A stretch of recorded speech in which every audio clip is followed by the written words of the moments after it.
قرآن مجید کی آیت میں نے تلاوت کی، اللہ فرماتے ہیں الف لام میم احسب الناس ان یترکوا ان یقولوا آمنا۔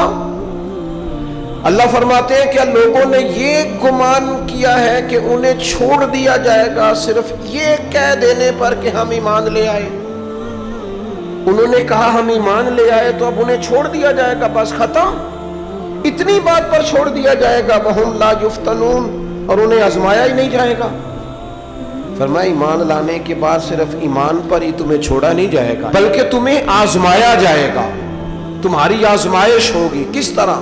وَلَنَبْلُوَنَّكُمْ بِشَيْءٍ مِّنَ الْخَوْفِ وَالْجُوعِ وَنَقْصٍ مِّنَ الْأَمْوَالِ وَالْأَنفُسِ وَالثَّمَرَاتِ، تمہیں کسی نہ کسی ایک چیز سے ضرور آزمائیں گے، یا خوف سے آزمائیں گے، بھوک سے آزمائیں گے، جانوں اور مالوں کی کمی سے، پھلوں کی کمی سے آزمائیں گے۔ اور یہ پھلوں کی کمی سے مراد، علماء تفسیر نے لکھا اس سے مراد اولاد کا انتقال کر جانا بھی، وہ بھی پھل ہوتی ہے۔ تمہیں آزمائیں گے، اور اگر تم پورے اترے تو وَبَشِّرِ الصَّابِرِينَ، رب فرماتا ہے محبوب پھر صبر کرنے والوں کو میری رحمت کی خوشخبری سنا دے، پھر انہیں خوشخبری دے دے میرے کرم کی۔ میرے عزیز، زندگی میں آزمایا جائے گا۔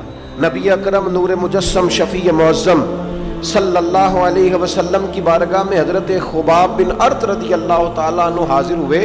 حضور خانہ کعبہ کے ساتھ ٹیک لگائے بیٹھے تھے، تو حضرت خباب عرض کرنے لگے یا رسول اللہ اتنی تکلیفیں آ رہی ہیں، کافر اتنا ستا رہے ہیں، ہمیں پریشان کیا جا رہا ہے، ہم سخت آزمائش میں، حضور آپ اللہ کی بارگاہ میں دعا کیوں نہیں کرتے ہمارے لیے؟ نبی پاک علیہ السلام فرمانے لگے تم سے پہلے لوگوں کا حال پتہ کیا تھا؟ یہ صحیح حدیث بخاری میں موجود ہے۔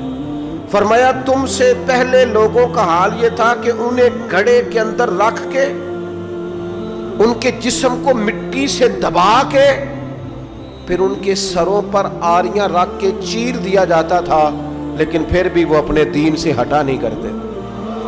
نبی پاک علیہ السلام فرمانے لگے تم سے پہلے لوگوں کا یہ عالم تھا کہ ان کے جسم لوہے کی کنگھیوں سے کریت دیے جاتے تھے، ان کا گوشت اتار دیا جاتا تھا، لیکن وہ اپنے دین سے ہٹنے کو تیار نہیں ہوتے تھے۔ یاری تیری سونے پر آزمائشاں تیریاں اگ، اے سونا پرکھیا جامدہ ہی پہلو نال اگاں دے لگ۔ اپنی زندگی میں تیار رہیں، ذہنی طور پر آزمائش کے لیے تیار رہیں، مزاج بنائیں۔ جب بندہ پہلے سے تیار ہوتا ہے نا، اس کا خیال ہوتا ہے کہ آزمائش آ گئی تو میں نے صبر کرنا ہے، پہلے سے اس کی تیاری ہوتی ہے، پھر وہ ذرا گھبراتا نہیں، پریشان نہیں۔ ہم تیار نہیں ہیں ذہنی طور پر۔ ہر بندے کو سکھ چاہیے، ہر بندے کو، بلکہ ہمارے ہاں تو لوگ کہتے ہیں مرید ہو رہا ہوں تاکہ میری طرف تکلیف کوئی نہ آئے۔ تو میں کہا کرتا ہوں پہلے پیر سے پوچھ لو اسے کبھی آئی ہے کہ نہیں، اگر اسے آئی ہے تو پھر اس کا مطلب ہے تمہیں بھی آ سکتی ہے۔ لوگ نماز اس لیے شروع کرتے ہیں، کہتے ہیں میں 5 نمازیں بھی پڑھتا ہوں، میں صدقات بھی کرتا ہوں، کام میرا پھر نہیں چلتا۔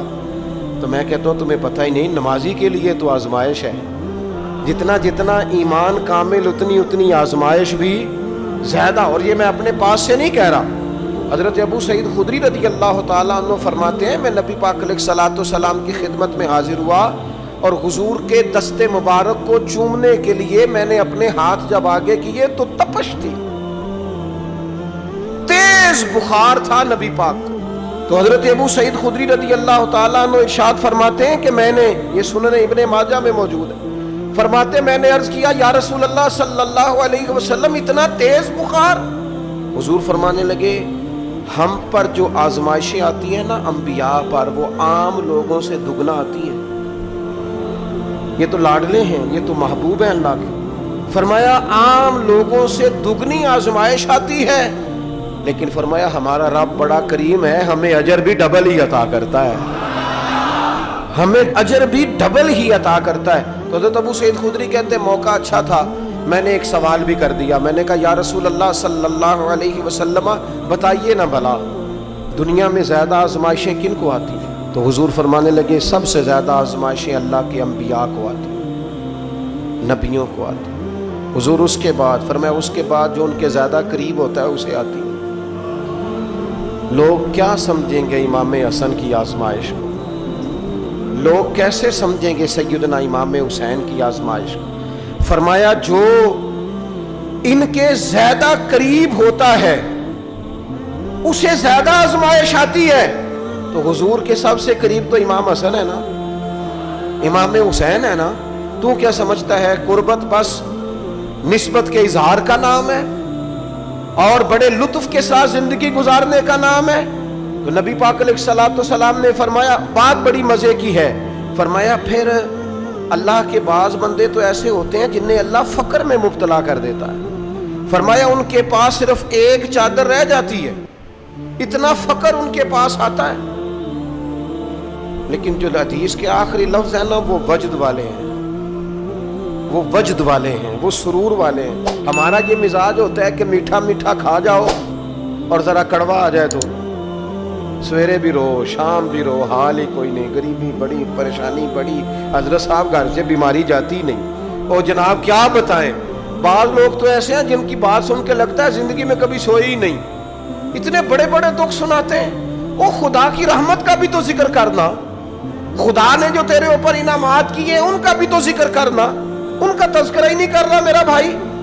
نبی پاک علیہ السلام نے فرمایا ان لوگوں پر دکھ آتے ہیں پر قربان ہونے کو جی چاہتا ہے ان لفظوں پر. حضور فرمانے لگے وہ رب کی طرف سے آنے والے دکھ پر بھی اس طرح راضی ہوتے ہیں جس طرح تم میں سے کوئی راحت ملنے پر راضی ہوتا ہے.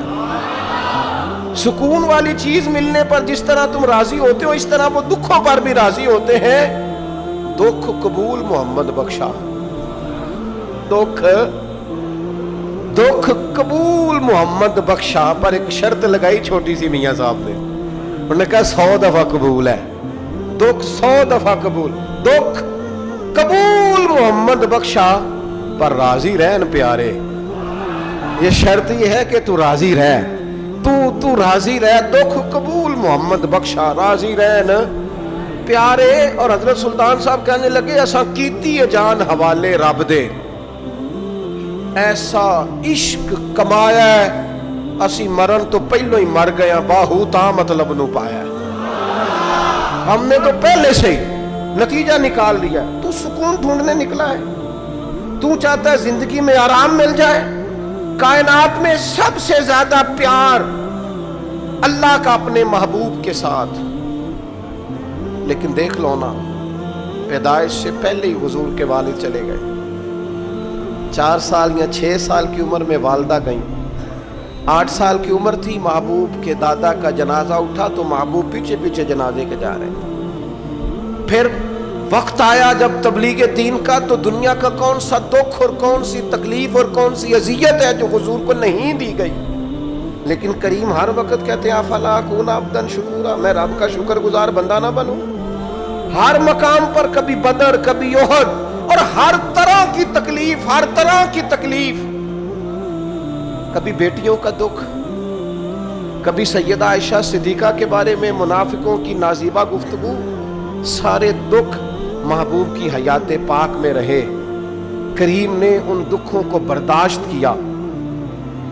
پھر آپ دیکھ لیں دور حضرت صدیق اکبر کا آیا تو حضرت ابوبکر صدیق اس امت میں نبیوں کے بعد سب سے بڑا درجہ رکھتے ہیں. لیکن کوئی زندگی اس طرح کی تو نہیں کہ بڑے 2.25 سال بڑے آرام سے حکومت کی ہو. منکرین زکوٰۃ سے لڑنا پڑا حضرت ابوبکر صدیق کو. آزمائش تھی، لوگ منکر ہو گئے زکوٰۃ کی. حضرت صدیق اکبر لڑے، ختم نبوت کے تحفظ کے لیے لشکر تیار کیے. بہت سارے مسائل کا سامنا کرنا پڑا. صبح دن راتیں جناب ابوبکر نے مشقت کر کے خلافت اسلامیہ کو مضبوط کیا. دور حضرت عمر کا آیا، ساری دنیا مدینہ منورہ میں اندر سے دروازے بند کر کے سخت گرمی میں سوتی ہے. اور جناب عثمان غنی کہتے ہیں کہ میں نے فاروق اعظم کو 60 سال کی عمر میں دیکھا کہ مال غنیمت کے 2 اونٹ دوڑ گئے تو عمر بھاگے جا رہے ہیں، ان اونٹوں کو لے کے آ رہے ہیں. اور میں کہتا ہوں جناب آپ آرام کرتے، ساری دنیا سو رہی ہے. فرمایا سویا کرتا تھا کبھی خلیفہ بننے سے پہلے. عمر کسی غلام کو کہہ دیتے، چونکہ پیار تھا نا، یارانہ تھا نا، حضرت عثمان بڑی محبت سے کہتے ہیں امیر المومنین کسی غلام سے کہتے ہیں اگر مال غنیمت کے اونٹ چلے گئے تھے تو لے آتا. تو حضرت عثمان کے کندھے پہ ہاتھ رکھ کے جناب عمر رو پڑے. کہنے لگے یار یہ حضور کے دین کی امانت بڑی ذمہ داری ہے. لے او سجنا اسا توڑ نبھائی اسا جان بھی دتی تیرا تیرے.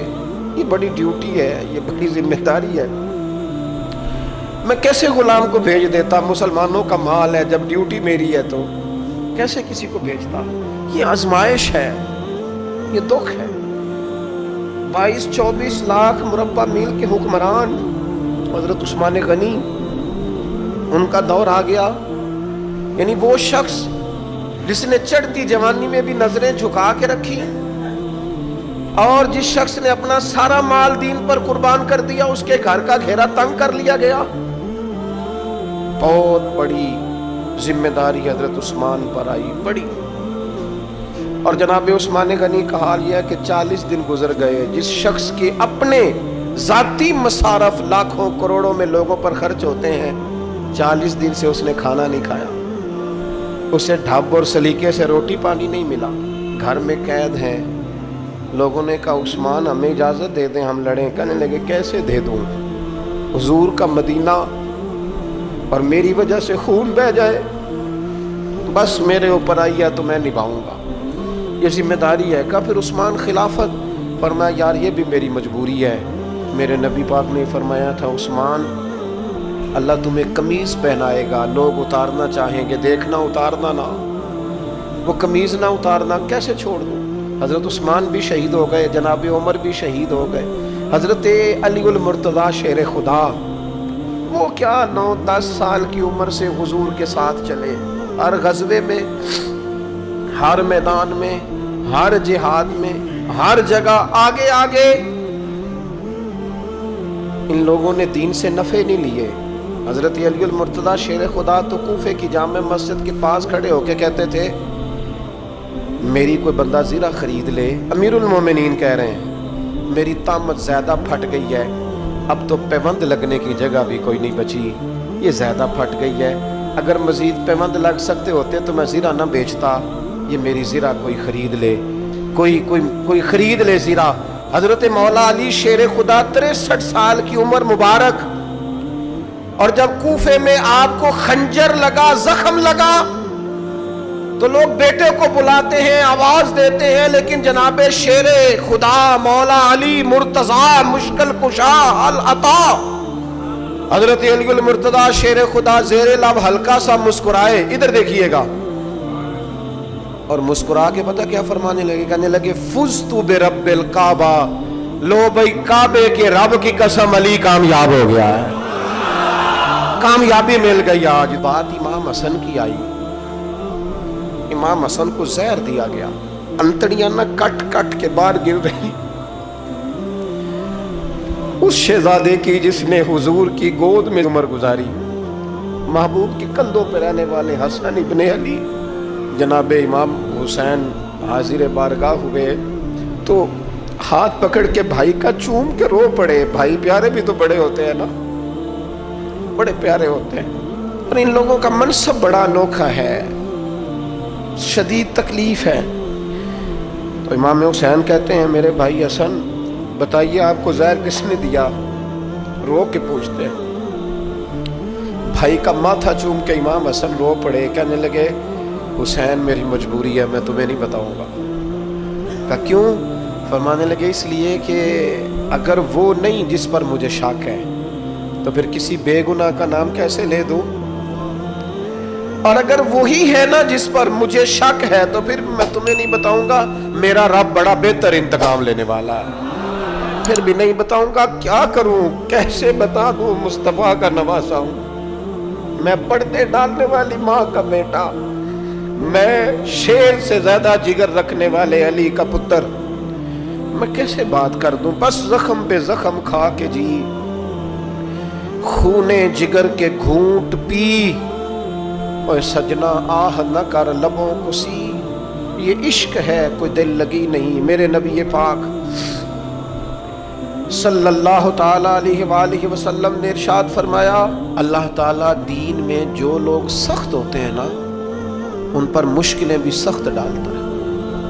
یہ حدیث پاک آپ کو مسند امام احمد بن حنبل میں ملے گی، ابن ماجہ ترمذی میں ملے گی۔ فرمایا جتنا کوئی دین میں سخت ہوتا ہے اتنی اس کی مشکلات بھی سخت ہوتی ہیں، اور جتنا کوئی نرم ہوتا ہے اتنی اس کی مشکل بھی تھوڑی ہوتی ہے۔ حسین ابن علی بڑے سخت تھے نا دین میں، جواندار تھے نا دین کے معاملے میں، اللہ نے مشکل ڈالی۔ امام علی مقام کی باری آئی، بڑی منت کی حضرت عبداللہ ابن عمر نے، رو کے کہا حسین نہ جاؤ۔ تو امام حسین رضی اللہ تعالیٰ عنہ نے فرمایا نہیں، اب میری ڈیوٹی لگی ہے تو جانا تو میں نے ہے نا، ذمہ داری تو پوری کرنی ہے۔ امام علی مقام رضی اللہ تعالیٰ عنہ نے اس ساری مشقت کو دیکھا۔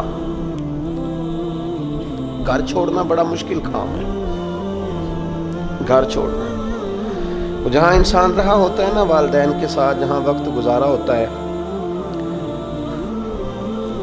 کبھی بندہ بوڑھا بھی ہو جائے تو خوابیں اپنے پرانے مکان کی آتی ہے۔ خواب بھی کبھی آئے نا تو وہیں گھومتا انسان اپنے آپ کو پاتا ہے، لیکن امام حسین نے کہا کہ بس اب وقت آیا ہے تو اب یہ چھوڑنا ہے۔ ہم نہ قربانی دیے بغیر پاس ہونا چاہتے ہیں، ہم کوئی مشقت سہے بغیر نمبر لینا چاہتے ہیں، ہم کوئی کام کیے بغیر رتبہ پانا چاہتے ہیں۔ ایسا ہوتا نہیں نا، یہ ممکن نہیں۔ آپ تاریخ پڑھیں نا انبیاء کی، حضرت نوح علیہ السلام نے 950 سال محنت کی ہے، اور میں سورہ ہود دیکھتا ہوں تو میں وہ انداز دیکھتا ہوں جس طرح کفر ان سے بات کرتا تھا۔ بڑی جدوجہد کی حضرت نوح نے، لیکن پتہ ہے دکھ اس سے بڑا کیا دیکھا، اپنا بیٹا ہی کافر ہو گیا۔ مالک امتحان ڈالتا ہے تو بڑے بڑے، اور حضرت نوح نے اپنے بیٹے کو ڈوبتے دیکھا، کہا مالک میرا بیٹا، فرمایا نہیں یہ تیرا ہے ہی نہیں، تیرے طریقے پر نہیں تو تیرا کیسے ہوگا؟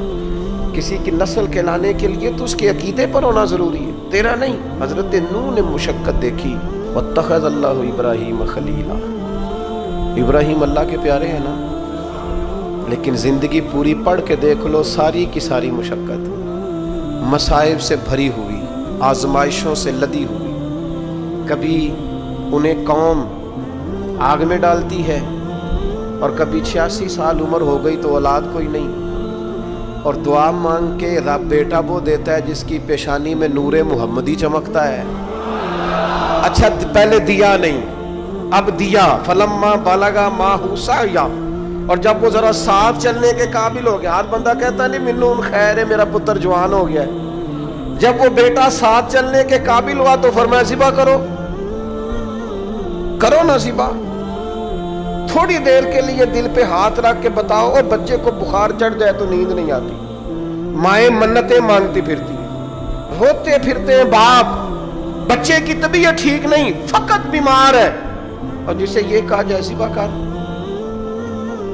جناب ابراہیم تیار ہو گئے اور بیٹے کو ذبح کر دیا، چھری چلا دی۔ وہ تو مالک نے کہا کہ ابراہیم تم پر سلام ہو، تم نے اپنا خواب سچ کر دکھایا۔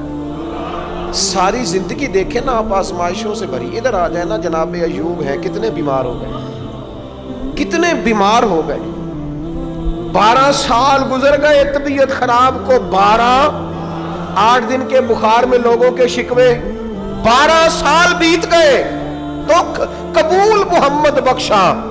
بس عرض اتنی ہے کہ راضی رہن پیارے۔ آپ دیکھیں نا جناب یعقوب پیارے ہیں نا اللہ کے، لیکن آدھی زندگی روتے گزر گئی بیٹے کی یاد۔ جناب یوسف پیارے ہیں نا، سونا بنا کے نا، اور باپ کا لاڈلا بنا کے نا، محبت پوری کرا کے، پیار پورا۔ یا بنی لا تقصص رؤیاک علی اخوتک فیکیدوا لک کیدا ان الشیطان للانسان عدو مبین۔ او میرے بیٹے بھائیوں سے بات نہ کرنا ورنہ وہ کچھ چال چلیں گے، شیطان آدمی کا کھلا دشمن۔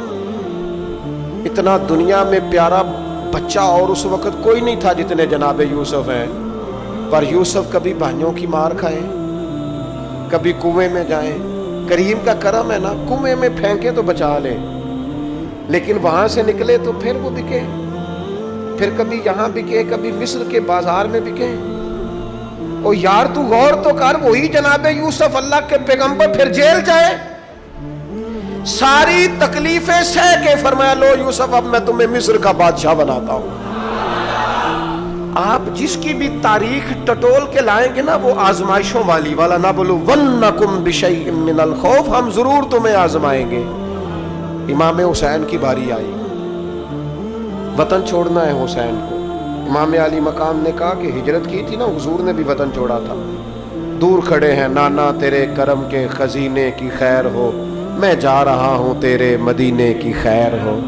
پھر حسین ابن علی وہاں سے نکلے، بچے ساتھ، ڈٹنا پڑا، بھوک پیاس، بچوں کا ساتھ، پھر بچوں کی شہادتیں، یہ ساری چیزیں انسان کو کمزور کر دیتی ہیں نا، لیکن جس کی شان بڑی ہوتی ہے اس کی آزمائش بھی بڑی ہوتی ہے۔ چھوٹی چھوٹی باتوں سے گھبرا جانے والی امت، ذرا ذرا سی بات پر پریشان ہو جانے والے لوگ، لڑکھڑاتے قدم، الجھے خیالات، بے چینیاں، بے قراریاں، بہتے آنسو اور ہر وقت مظلومیت کا اظہار کرتی قوم اگر اپنے قدموں پہ کھڑا ہونا چاہتی ہے، امت اگر پھر سے امت سازی چاہتی ہے، امت اگر کھڑے ہو کے اور اللہ کی عطا پر راضی رہ کر اپنی زندگی گزارنا چاہتی ہے، ایک ہی فارمولہ ہے، اس قوم کو امام حسین کی سیرت سے آگاہ کر دو، اس امت کو نبی پاک کے شانوں والے نواسے کی عظمتیں بتا دو۔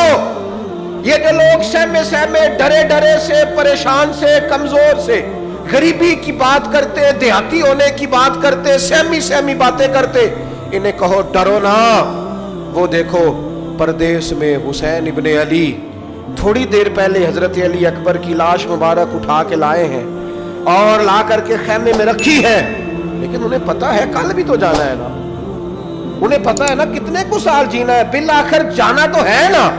جس دھج سے کوئی مقتل میں گیا وہ شان سلامت رہتی ہے، اس جان کی کوئی بات نہیں، یہ جان تو آنی جانی ہے، موت بستر پہ بھی آ جایا کرتی ہے، لیکن جو میدانوں میں ڈٹ کے رہتے ہیں ان کو تاریخ ذرا زندہ رکھا کرتی ہے۔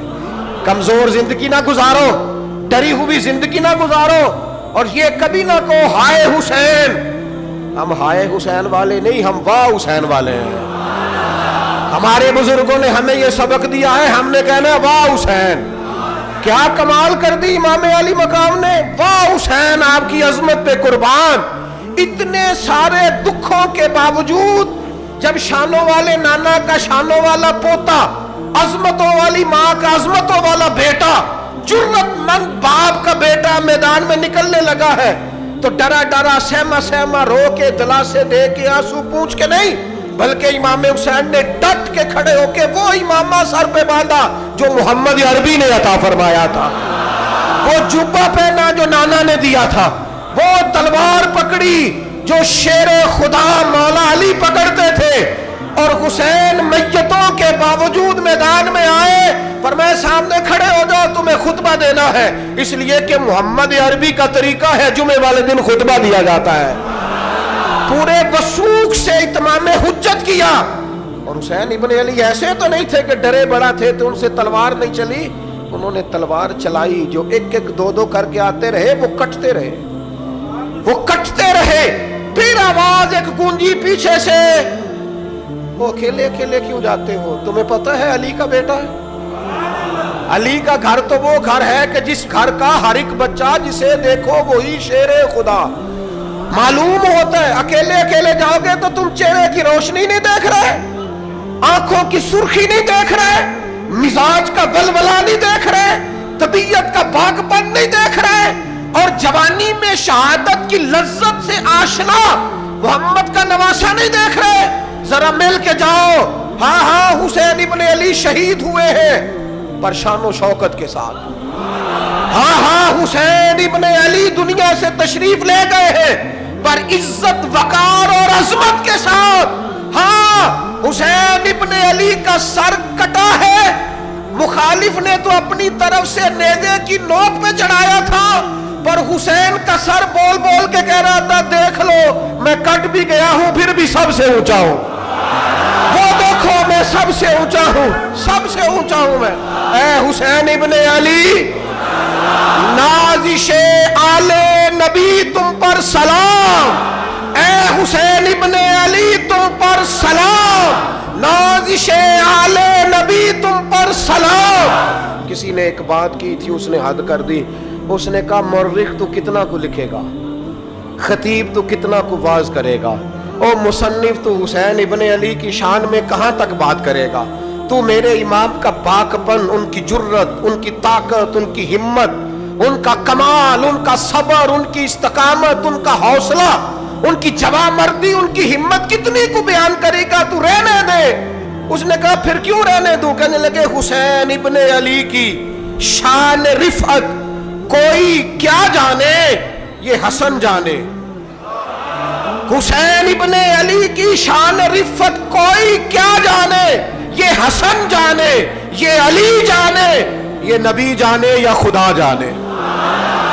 ہماری طاقت نہیں ہے کہ ہم امام علی مقام کی عظمت کو بیان کر، بس چپ کر میرے علی، ایتھے جا نہیں ہو۔ امام کا تذکرہ بندے کو جوان کرتا ہے، باہمت کرتا ہے، جینے کا حوصلہ دیتا ہے، میدانوں میں کھڑا کرتا ہے۔ وہی ہے تیرے زمانے کا امام برحق، جو تجھے حاضر و موجود سے بیزار کرے اور موت کی شکل میں دکھلا کے تجھے جلوہ یار، زندگی تیرے لیے اور بھی دشوار کرے۔ اور پلٹنا، جھپٹنا، جھپٹ کر پلٹنا، یہ لہو گرم رکھنے کا ہے ایک بہانہ۔ لہذا طاقتور بنو، باہمت بنو، کربلا کے واقعے سے طاقت حاصل کرو۔ پھر کہتا ہوں، ہم ہائے حسین والے نہیں، ہم تو واہ حسین والے ہیں۔ ہمارا کہنا ہے کہ واہ حسین، اے حسین ابن علی تم پر سلام، نازش آل نبی تم پر سلام۔ ہم کہہ رہے واہ حسین، واہ حسین، واہ حسین، واہ حسین، یا حسین، واہ حسین، یا حسین، واہ حسین، واہ حسین، یا حسین، واہ حسین۔ اپنے مزاج میں طاقت پیدا کرو، اپنے بچوں کو یہ قوت ارادی، قوت فیصلہ آنے والی نسل کو منتقل کرے، یہ ہمت، جذبہ۔ اور بالخصوص ماؤں، بہنوں، بیٹیوں کو بتائیں کہ رو کے نہ جیو، اس طرح جیو جس طرح حسین ابن علی کی بہن نے جی کے دکھایا۔ دربار یزید میں جناب زینب نے جب خطبہ پڑھا نا، دربار دمشق میں وہ زینب کا خطاب منبر پہ علی بول رہے ہوں جیسے۔ انہیں کہو کہ ذرا تھوڑا باہمت وقت گزر